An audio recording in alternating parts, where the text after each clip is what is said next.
लो जी, बन गया paper. Bihar civil court परीक्षा पियून का जो आप लोग का 2026 में 15 मार्च को होने जा रहा है, उसका जो है बिल्कुल ही पेपर मैंने यहाँ पे बना दिया है।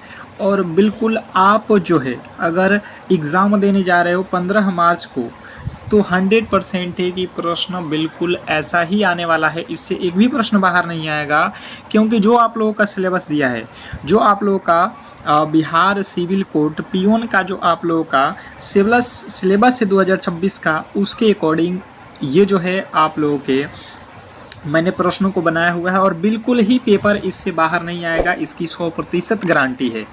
तो जो भी मेरे दोस्त यहाँ पे बिहार सिविल कोर्ट पियून का एग्ज़ाम देने जा रहे हैं और सोच रहे हैं कि इस बार उनका एक सीट जो है पक्का हो जाए, तो बिल्कुल ही आप इस क्लास को लास्ट तक देखना, क्योंकि इस क्लास में आप लोगों को रीजनिंग, मैथ, हिंदी और आपके इंग्लिश, ये तीनों सब्जेक्ट के मैंने प्रश्नों को रखे हुए हैं। जैसे कि आप लोगों का पेपर 85 जो नंबर का होता है, बिल्कुल मैंने वैसे ही यहाँ पे पेपर को बना दिया है, ठीक है। तो आप इसे टेस्ट पेपर या मॉडल पेपर भी कह सकते हो, जो एग्ज़ाम से पहले आप लोगों को मिल रहा है। तो कहीं ना कहीं अगर आप इसका लाभ उठाना चाहते हो, पेपर में बेहतर स्कोर करना चाहते हो, तो आप इन प्रश्नों को बेहतर तरीके से तैयार कर लो, जो कि आपको रामबाण सिद्ध करेगा एग्ज़ाम हॉल में। तो चलिएगा फटाफट से इस क्लास को स्टार्ट करते हैं। और कहीं ना कहीं अगर आपको सिलेक्शन लेना है, तो हर एक प्रश्न पे आपकी अच्छी पकड़ होनी चाहिए। तो फटाफट से सभी लोग जो है क्लास के लिए तैयार हैं, तो एक बार क्लास को लाइक कर दो, ताकि मुझे पता चल सके कि हाँ सभी लोग तैयार हो।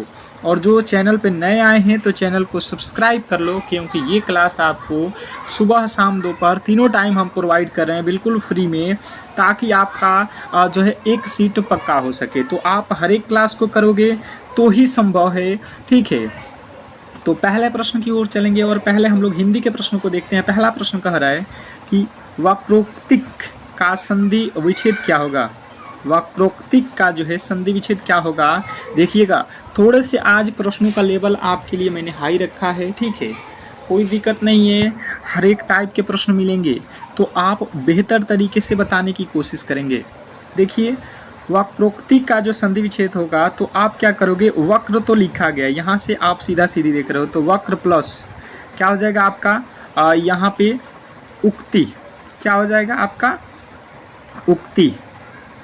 जिन्होंने बताया है ऑप्शन नंबर यहाँ पे देख लो, जो है कहाँ पे दिया गया है, वक्रा नहीं वक्र, वक्र प्लस उक्ति। ऑप्शन नंबर ए वाले जिन्होंने बताए हैं, उनके बिल्कुल राइट उत्तर है। इसमें कहीं से भी आपके डाउट नहीं होना चाहिए। बहुत बेहतरीन प्रश्न था, आशा करता हूँ कि आप ऐसे प्रश्नों में गलती नहीं करोगे। नेक्स्ट प्रश्न की ओर चलेंगे और अगला प्रश्न आपके सामने है, यथासाध्य में कौन सा समास है। क्वेश्चन नंबर 2, दूसरे नंबर प्रश्न के राइट उत्तर आपके अकॉर्डिंग क्या हो रहा है। आप मेरे से पहले हर एक प्रश्न के राइट उत्तर बताओ। तत्पुरुष होगा, बहुब्रीहि होगा, या व्ययभाव समास होगा, या कर्मधारय समास होगा।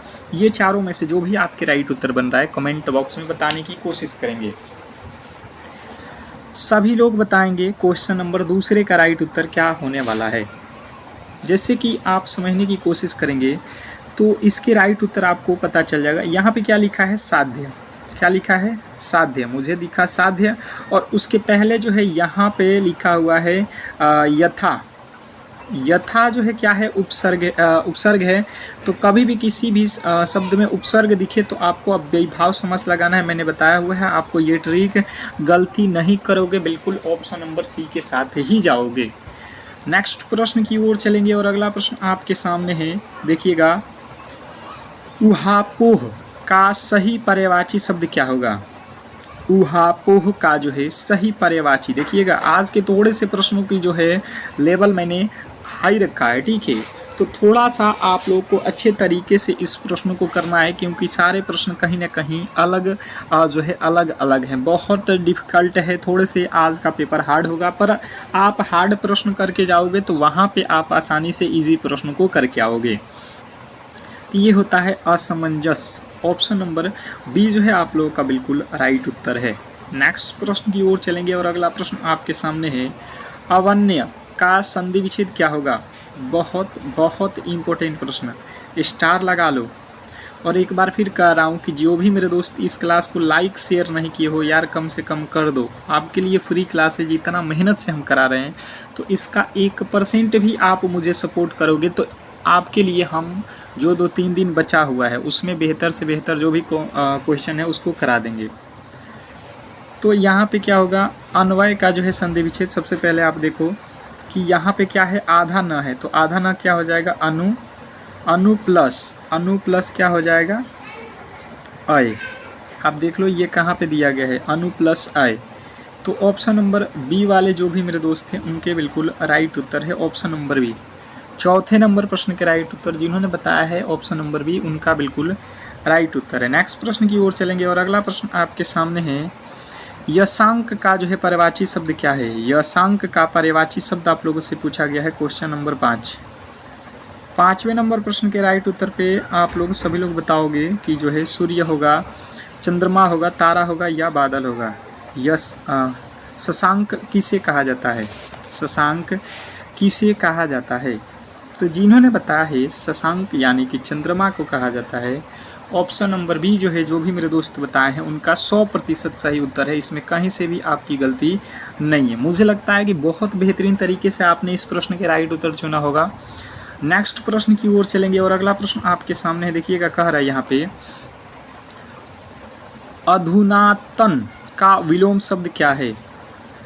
अधुनातन का जो है विलोम शब्द आप लोगों से पूछा गया है। क्वेश्चन नंबर 6 का राइट उत्तर बताने की कोशिश करेंगे सभी लोग। क्वेश्चन नंबर जो 6 है इसका राइट उत्तर क्या होने वाला है, सभी लोग बताएंगे। अधुनातन का विलोम शब्द क्या होने वाला है। तो इसका विलोम आप लोग को याद रखना है। क्वेश्चन नंबर 6 का राइट उत्तर जो है पुरातन।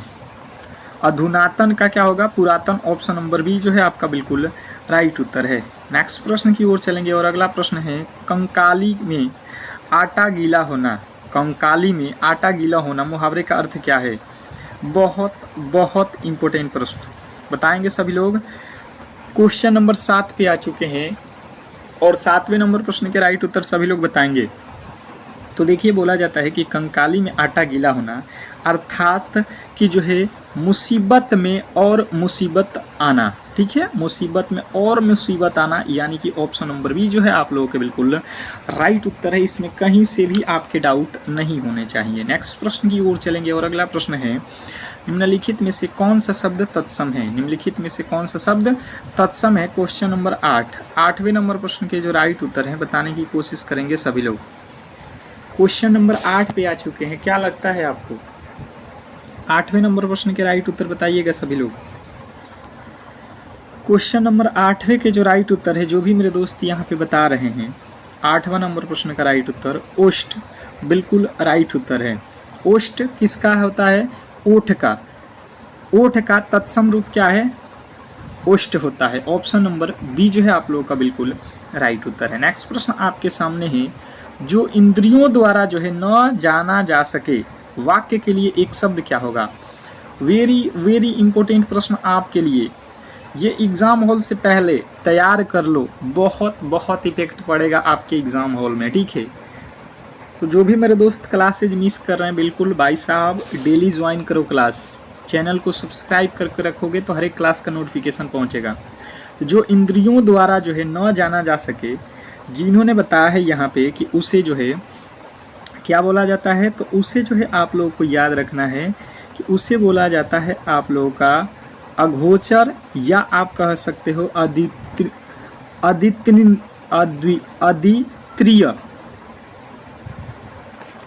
अद्वितीय, दोनों ही बोला जाता है। अगोचर खास करके देता है, दोनों ही ऑप्शन में नहीं देगा आप लोगों को।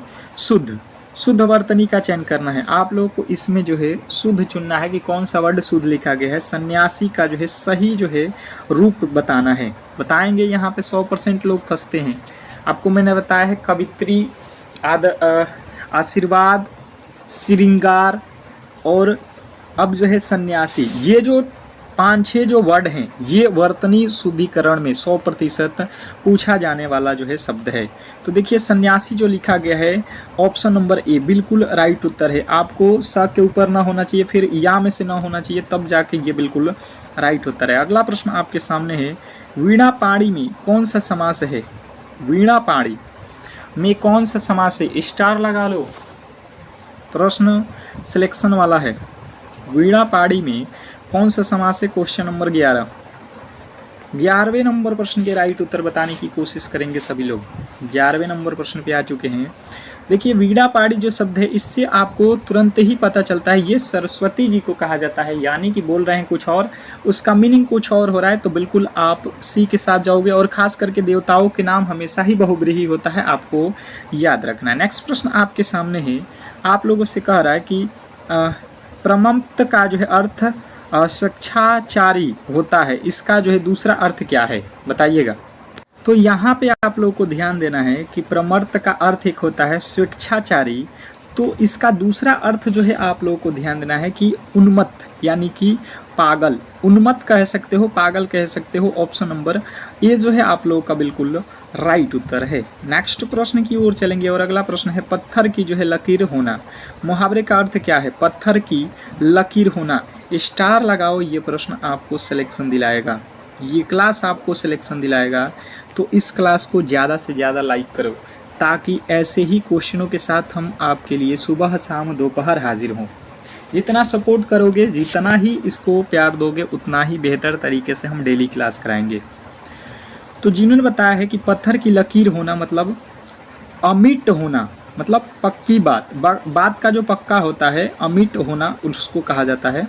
ऑप्शन नंबर बी जो है आपका बिल्कुल राइट उत्तर है। अगला प्रश्न आपके सामने है, अपादान कारक की जो है विभक्ति किस वाक्य में सही प्रयुक्त हुई है? अपादान कारक की विभक्ति निम्नलिखित में से किस में जो है सही प्रयुक्त हुआ है, ये आपको बताना है। देखिए, राम ने रावण को मारा, हिमालय से गंगा निकलती है। अपादान का पहले कारक चिन्ह क्या होता है? से। अपादान क्या होता है? से। तो आपको ये भी ध्यान देना है, वह कलम से लिखता है, गरीब को दान दो। तो देखिए यहाँ पे तो को है बिल्कुल गलत, यहाँ पे भी को है, ने है, ये भी गलत, यहाँ पे दोनों में से है। तो अब दोनों में से है तो कौन सा अपदान में होता है? तो देखिए अपदान में अलगाव का स्थिति होता है, कलम से लिखता है, ये अलगाव की स्थिति नहीं है। ये हिमालय में गंगा थी, अब निकल रही है, यानी अलग हो रही है। ऑप्शन नंबर बी जो है आपका बिल्कुल राइट उत्तर है। नेक्स्ट प्रश्न आपके सामने है, आधे अधूरे नाटक के रचयिता कौन है? आधे अधूरे नाटककार के रचयिता कौन है? देखिएगा, बताने की कोशिश कीजिएगा। क्वेश्चन नंबर 15वें नंबर प्रश्न पे आ चुके हैं, बताने की कोशिश करेंगे सभी लोग। तो इसके रचयिता हैं Mohan Rakesh. Option number B जो है आपके बिल्कुल राइट उत्तर है। नेक्स्ट प्रश्न आपके सामने है, सडानन का सही संधि विच्छेद क्या है? सडानन का सही संधि विच्छेद क्या होगा? Question number 16। 16वें नंबर प्रश्न के राइट उत्तर बताएंगे सभी लोग कि क्या होने वाला है। बेहतर प्रश्न है, बहुत बेहतर प्रश्न है। बताएंगे यहाँ पे सडानन का सही संधि विच्छेद क्या है 16 नंबर प्रश्न में। तो यहाँ पे सो है ड जो है किस में चला जाएगा? ट में, तो हो जाएगा सट प्लस आनन। तो देख लो ये कहाँ पे हो रहा है, आप ऑप्शन नंबर बी के साथ जाओगे। नेक्स्ट प्रश्न आपके सामने देखिएगा कि जो है उत्पत्ति शब्द में कौन सा जो है उपसर्ग है? बताइएगा। Question number 17। तो उपसर्ग बताना है, उपसर्ग कहाँ होता है आपको मैंने बताया है आगे। तो प्रत्यु लिखा गया है, तो यहाँ से आप देखोगे आधा त है, तो प्रति यहाँ पे निकल जाएगा। व्युत्पत्ति जो है आप लोग का शब्द है, ऑप्शन नंबर सी जो है आप लोग का बिल्कुल राइट उत्तर है। नेक्स्ट प्रश्न आपके सामने है, कनक कनकते 100 गुनी मादकता अधिकाय, इस पंक्ति में कौन सा अलंकार है? क्वेश्चन नंबर 18वें नंबर प्रश्न के राइट उत्तर बताएंगे। तो जिन्होंने बताया यहाँ पे यमक जो है यहाँ पे क्या है? अलंकार है, बिल्कुल राइट उत्तर है ऑप्शन नंबर सी, यमक। अगला प्रश्न आपके सामने है, मृग नयनी में कौन सा समास है? मृग नयनी में कौन सा समास है? क्वेश्चन नंबर आपके सामने 19वें नंबर प्रश्न के राइट उत्तर बताएंगे। मृग नयनी, तो मृग नयनी का जो समास विग्रह करेंगे तो मृग नयनी यानी कि मृग के समान नयन जिसका, तो के समान जब भी आ जाए तो आपको कर्मधारय समास ऑप्शन नंबर बी जो है लगा के आगे बढ़ जाना है, गलती नहीं करना है। प्रउत्पत्ति शब्द में कौन सा उपसर्ग है? ये तो अभी हम लोगों ने कर लिया है प्रति, यहाँ पे दोबारा से रिपीट हो गया। अगला प्रश्न देखिए, ये भी यार दोबारा से रिपीटेड प्रश्न हो गया, मृगनयनी भी हो गया है। यहाँ पे देखिएगा अभिज्ञ का सही विलोम शब्द क्या होगा? अभिज्ञ। क्वेश्चन नंबर 20वें नंबर प्रश्न पे आ चुके हैं। बताना है आप लोग को अभिज्ञ का संधि विच्छेद क्या होगा? क्लास को लाइक शेयर कर दो, क्लास को लाइक शेयर कर दो। अगर क्लास आपको अच्छा लग रहा है तो लाइक शेयर जरूर लगा दो। अनभिज्ञ, ऑप्शन नंबर बी, अनभिज्ञ जी इन्होंने बताया है, उनके बिल्कुल राइट उत्तर है। नेक्स्ट प्रश्न की ओर चलेंगे और अगला प्रश्न है कि शुद्ध वाक्य का चयन करें। शुद्ध वाक्य का चयन करना है। क्वेश्चन नंबर 21वें नंबर प्रश्न के जो राइट उत्तर हैं फटाफट से आप लोग बताएंगे। क्वेश्चन नंबर 21 पे आ चुके हैं। जो भी मेरे दोस्त बता रहे हैं शुद्ध वाक्य इसमें जो है वह ठंड के योग्य है, वह दंड के योग्य है। आप लोगों का लिखा हुआ जो बी में है वह दंड के योग्य है, तो बिल्कुल राइट उत्तर है। बाकी ये तीनों के तीनों गलत हो जाएंगे। वह दंड देने योग्य है, वह दंड लेने योग्य है, वह उसे दंड दिया जाना चाहिए, ये बाकी तीनों के तीनों गलत हैं। अगला प्रश्न है अर्धनारीश्वर नामक उपन्यास के रचयिता कौन है? देखिएगा, अर्धनारीश्वर नामक उपन्यास के लेखक कौन है? ये जो खास करके जो आप लोगों के 10th 12th में राइटर हैं उनके जो लेखक हैं नाम है वो आपको याद होना चाहिए, ठीक है। तो ये आप लोगों के कौन है? Vishnu Prabhakar, option number B. अगला प्रश्न आपके सामने है पवन में कौन सी संधि है? पवन में कौन सी संधि है बताइएगा। पवन को क्या होता है तोड़ोगे तो? पवन का मैंने संधि विच्छेद आपको बता दिया है, पो प्लस अन। पवन में यही होता है, पो प्लस अन। यहाँ पे वह जो है गायब हो रहा है, वह जो है वह जब गायब होगा या यह जो है जब बनाना होगा तो आप वह या यह हमेशा ही यह अयादी संधि में आता है। ऑप्शन नंबर आपको सी लगाना है। अगला प्रश्न है कि नाक का बाल होना, मुहावरे का सही अर्थ क्या है?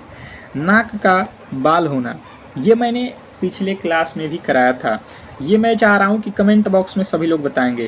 क्वेश्चन नंबर आपके सामने 24वें का राइट उत्तर सभी लोग कमेंट बॉक्स में बताएंगे, ठीक है। चलिएगा अगले प्रश्न की ओर चलते हैं और अगला प्रश्न आपके सामने है आलस्य शब्द का विशेषण रूप क्या है?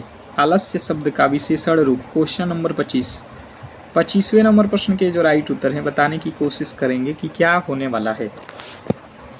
आलस्य का विशेषण रूप, आलस्य जो शब्द है इसका विशेषण अगर रूप हम बताएंगे तो क्या हो जाएगा? आलसी। ऑप्शन नंबर सी जो है हमारा बिल्कुल राइट उत्तर है।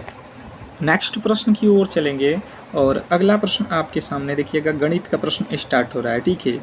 तो मुझे लगता है कि स्टार लगा लो और एक बार अच्छे तरीके से कॉपी और कलम लेकर जो है बैठो, ठीक है। अगर मैथ में बेहतर करना है, 35/35 लाना है तो कहीं ना कहीं आपको मेरे साथ कॉपी और कलम लेकर बैठना पड़ेगा, तो ही संभव है, ठीक है।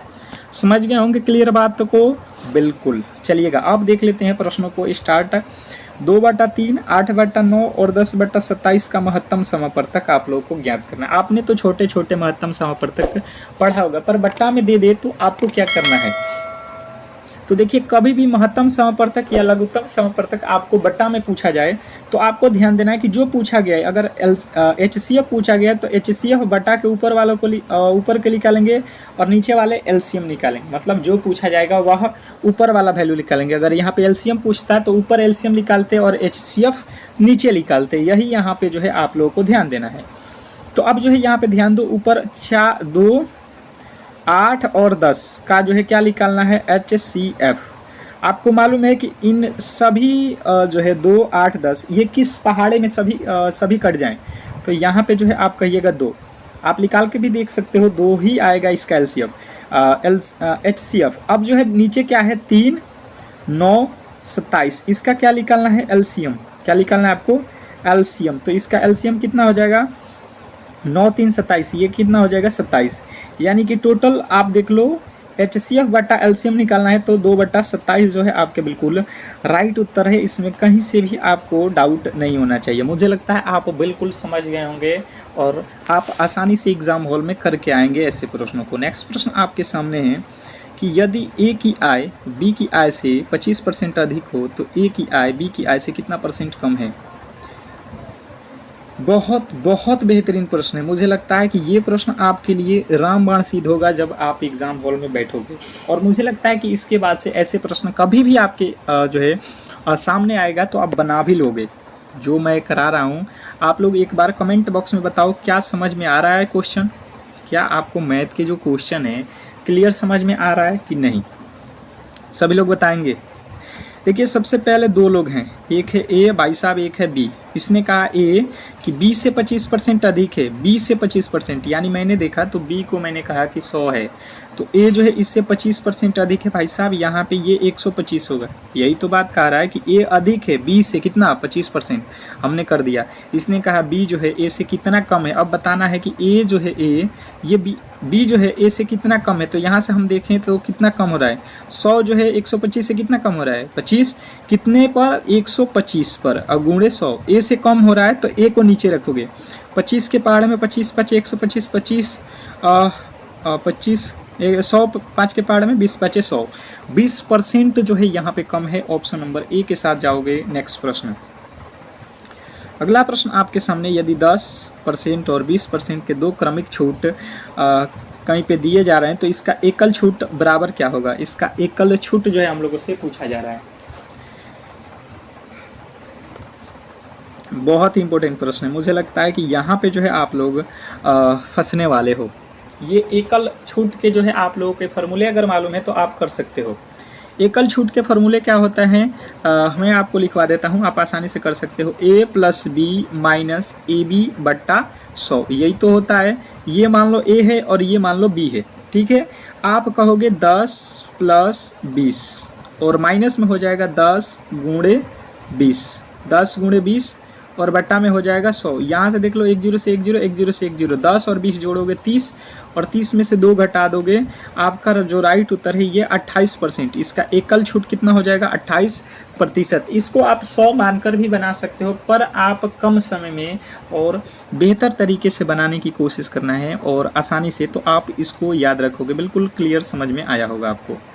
नेक्स्ट प्रश्न आपके सामने है कि 10 संख्याओं का औसत 15 है, यदि एक संख्या 10 हो, 10 को 20 से बदल दिया जाए तो नया औसत क्या होगा। देखिएगा यहाँ पे समझने वाली बात आपको यहाँ पे क्या कह रहा है, क्लियर अगर आप समझ लेते हो तो 100% आप ऐसे प्रश्नों में औसत में कभी भी नहीं फंसोगे, और यही प्रश्न आपको सिलेक्शन दिलाएगा। यहाँ पे समझने वाली बात ये है कि प्रश्न में जो बोला गया है उसके अकॉर्डिंग आप समझोगे। इसने कहा है कि भाई साहब 10 संख्याओं का औसत जो है यहाँ पर कितना है, 15 है। यदि एक संख्या 10 के स्थान पे, देखिए 10 था, इसमें 10 संख्या थी, इसमें से 10 ही एक संख्या 10 है, उसके जगह पर 20 हम रख रहे हैं, मतलब यहाँ पे 10 है, 10 के जगह पर 20 रख रहे हो, तो यहाँ से कितना बढ़ोतरी हो रहा है। पहले वहाँ पे अगर आपके पास 10 रुपया है तो यहाँ पे आपको 20 रुपया मिल जाता है, 10 के जगह पर 20, तो आपको तो बोला जाएगा कि भाई साहब हमारे पास 10 ही था पर 10 ठो एक्स्ट्रा हो रहा है, मतलब जितना भी यहाँ पे 10 लोगों में बांटा जाएगा वो जो है कितना था, 15 औसत था, इनका औसत 15 था, तो औसत 15 था, तो अब जो है 10 लोग थे, इसमें 10 और यहाँ पे बढ़ जाएगा, तो आप कितने लोग हो, 10 लोग, और 10 बढ़ रहा है तो 10 में 10 से भाग दे देना 1, यानी कि आप कहोगे पहले जो औसत है उसमें एक ठो और बढ़ जाएगा। आप इसको क्लियर अगर इस तरीके से समझ में नहीं आ रहा है तो आप क्या करोगे, 10 गुणे 15 कर लोगे, 10 दहाँ का 15 दहाँ का 150 हो गया। इसमें से एक संख्या हमने मांगना था 10, ये 10 को हम हटा देंगे तो यानी कि 9 संख्याएं यहाँ पे कितनी हो जाएंगी, जो है 140। इसने कहा है कि 10वीं संख्या जो है, अगर 10वीं संख्या को आप लेते हो तो 140 में आप जो है अब 10 के स्थान पे 20 रख लेना, यानी कि यहाँ पे 20 करोगे, ये हो जाएगा 160।